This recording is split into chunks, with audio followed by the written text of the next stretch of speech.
Hi, today we are de-winterizing our sprinklers. I want to show you how to do it quickly and easily without paying someone. All you have to do is find this part around your house. Now here, this is the box with valves, and then we have the valve there, and I'll show you how to do put them back into function.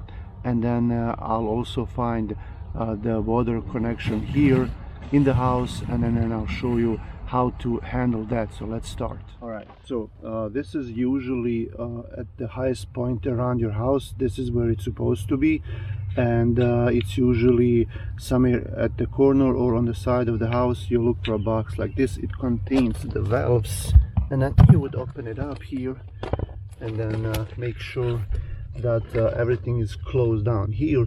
And this is what I use to flush out the sprinklers before the winter, and I left it open, so I'm gonna make sure that it's closed. So this means it's closed, you know, if it's going this way.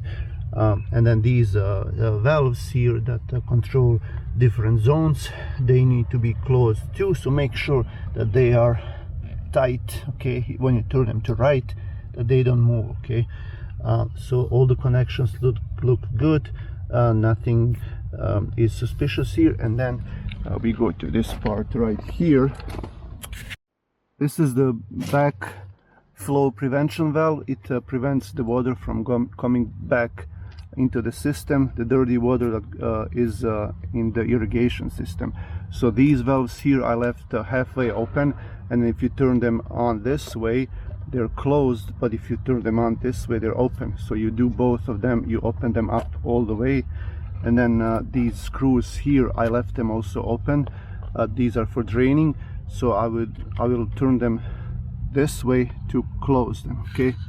So if they're left like this, that means they're open. So when you release the water inside the house, that means it will come here. So we gotta make sure they're closed. We turn them both that way, and then there is another one on the other side, and then we make sure that's closed as well. And this is ready now, so we close back the box and go inside the house to release the main valve, and then it should be ready to work. This is the main valve that goes from the water supply inside my basement all the way out towards that wall that we just saw on the outside. And it's usually near the water meter, okay. So in my case, the water meter is here. Copper pipe goes up there, goes in to the house, and then this is where I made a connection. And then I have a video on my channel where I recorded everything I did, you know, when I installed the water irrigation system myself, okay. So now this valve is closed, but then as you can notice here, this is a little drain valve on the side where you drain the water before the winter. So we gotta make sure it's closed, okay. We twist it, and now it's tight, and that means it's closed.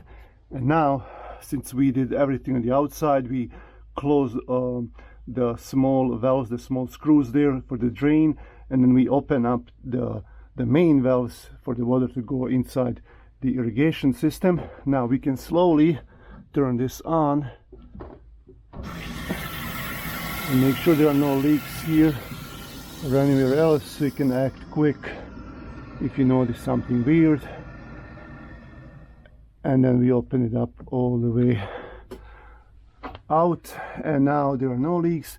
But I would also like come back and after like 10-15 minutes or a couple of hours, just to make sure that there is nothing weird and strange going on here. And then we're gonna go back to that box and those valves outside, just to make sure that there are no leaks there before we let the water, you know, before we turn the sprinklers on. Okay, now we're here. There is a small water leak here, but I'm thinking it's coming from the cap here, because whenever you turn on the water, whenever you water your lawn, this valve works in that way, and then it will release some water here below this cap. So I'm thinking that's what it is right now, because I don't see any active leaks. It was just an overflow from there.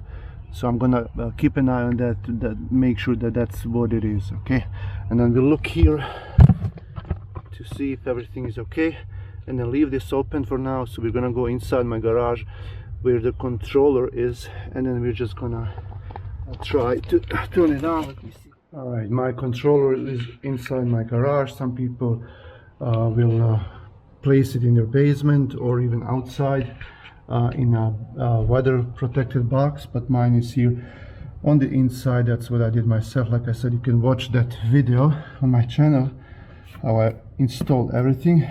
We want to turn them back on. They're disabled, so I gotta enable all the zones. I have 3 zones, as you saw, 3 valves there. Come on.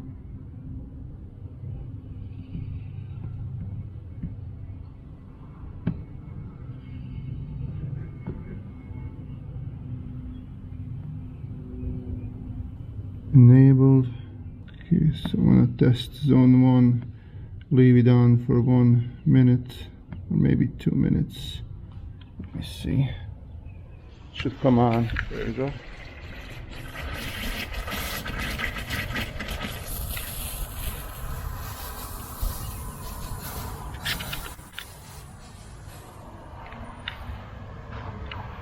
Okay, it's on.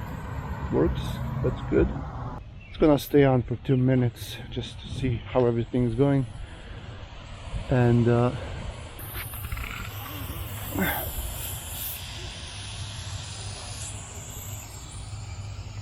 it will take some time until, especially if the zone is far away from the valve box, it will take some time to for the water to come to all the sprinkler heads, and you may need to adjust them a little bit, you know, turn them on, turn them around,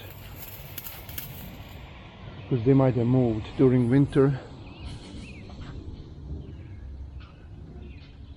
And then I have these here from my vegetable garden. Let me see if they turn on. Alright, yep, this comes on. And then the garden, I don't know, I think I closed the garden. Oh yeah, I closed it last year because when the season was finished for vegetables, they were closed. So I have to turn them back on because now we have tomatoes and green peppers there, and they will water them. So I have to use a small screw here. I have a big one here. I can't use this, so I gotta bring the small screw and then turn it on. But yeah, that's it. It works. Look at that grass there. Look at this. It's like camo. This is cool. I should probably leave it on like this. Okay. Well, thanks for watching. This is it. Come back for more. Subscribe to the channel, like the video, and then I'll see you around.